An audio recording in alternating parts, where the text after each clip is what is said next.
before this review even starts, I would just like to get this out of the way. No, this is not the controller that sunk the submarine with all the rich people in it. This is the cheaper wired one. The one you're looking for would be the F710. I don't have any video evidence of myself opening the packaging for this controller, but I just want to say that the plastic that the controller was in is so incredibly hard that neither knives nor scissors could cut it open easily. So let's actually start talking about the feel of the controller. The build quality for the controller is some kind of strong plastic. I didn't feel as if this could break in my hands, so I guess that's good. Whenever I was looking at other reviews for this controller, I was kind of afraid that my hands would be too big for it. But to my surprise, it fits good enough. The thumbsticks, they feel good.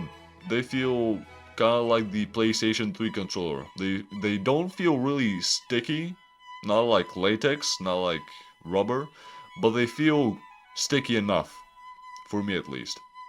The D-pad is a little non-conventional, as the form of it is actually a little circle and not a cross. So I thought it was kind of weird, but then I realized that when they were making this controller, it was still kind of normal to see games being controlled with just the D-pad. So this allowed for diagonal rotation too. I really like how the buttons at the top are clicky, but on the other side, the rear triggers might feel a little too heavy. Fun fact about this controller is that the logitech button in the middle of the controller, when pressed, will open up the big picture mode in Steam. Yeah, nobody used that shit. Just under that button in the middle, there is a button titled Mode. When pressed, it will make your left thumbstick as a D-pad. This is another function that I will never use. By the way, did I mention that the cable for this controller is actually 1.8 meters long? Now let's actually start talking about the drawbacks of this controller. So, I would have rated this controller a 9 out of 10 if it didn't have this huge downside. The 90-degree angle that's under the rear triggers makes it uncomfortable to hold.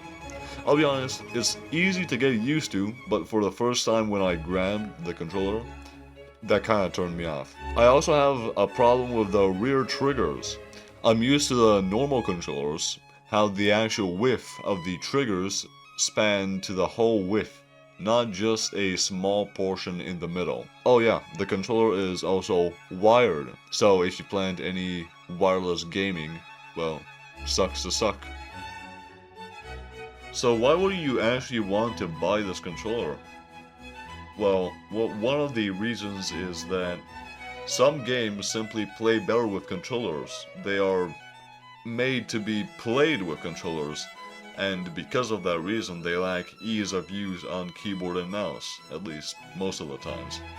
Another reason is that you might not want to spend money on a PlayStation controller that might cost twice or even triple as much. Now let me just show you a comparison of before and after I bought the controller, because I just want to highlight my first point of some games being made with the intention of being played with controllers. So I'll show you some gameplay of Rocket League, because that's probably what I'm going to be using the controller most for. Besoin de raison quand on a l'héroïne.